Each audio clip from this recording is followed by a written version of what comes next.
Pemirsa, pengungsi di posko PT Pertanian Rendang Karangasem mengalami kesulitan air bersih. Pengungsi hanya mengandalkan bantuan air dari PMI dan bak penampungan air dari UPT Pertanian.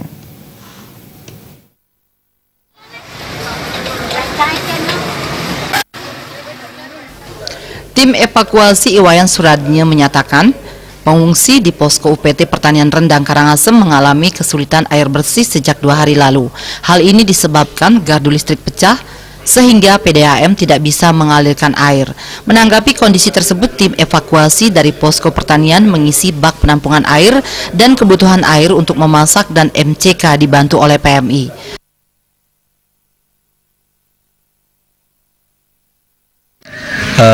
Kemarin dari 2 hari yang lalu kekurangan air karena persoalannya ada kematian listrik ya, karena PDAM mengangkat air memakai listrik ya, listriknya ada 2 genset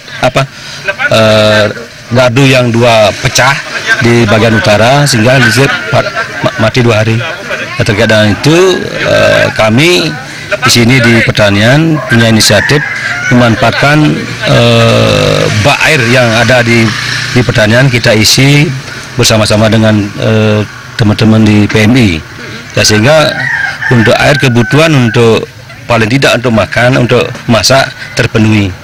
Nah, itu yang persoalan sampai hari ini ya.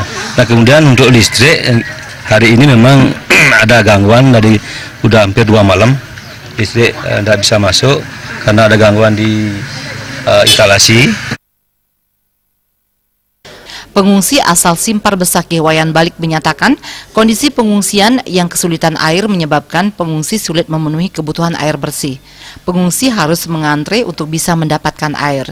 Selain itu, pengungsi di posko UPT Pertanian Rendang sudah secara mandiri untuk mempersiapkan tenda pengungsian dan toilet. Iko menurut tangki maktang ambil sama-sama mau emer ampun telas kan. Ampun telah sambil memer kan, baring sarang akeh riki 5.000-an kan riki. Niku mawinan susah air bersih mungkin kan, dan benten munggah air bersih. Itu untuk kebutuhan mandi. Nggih, mandi, masak niku pendon niku kebutuhannya, Bu. Mandi, masak niku kebutuhannya. Untuk manting dan benten toyo. Selain kesulitan air bersih, pengungsi mengalami gangguan listrik sejak 2 malam terakhir. Hal ini disebabkan karena terjadi gangguan pada instalasi listrik. Agung Ria dan Riase, Bali TV.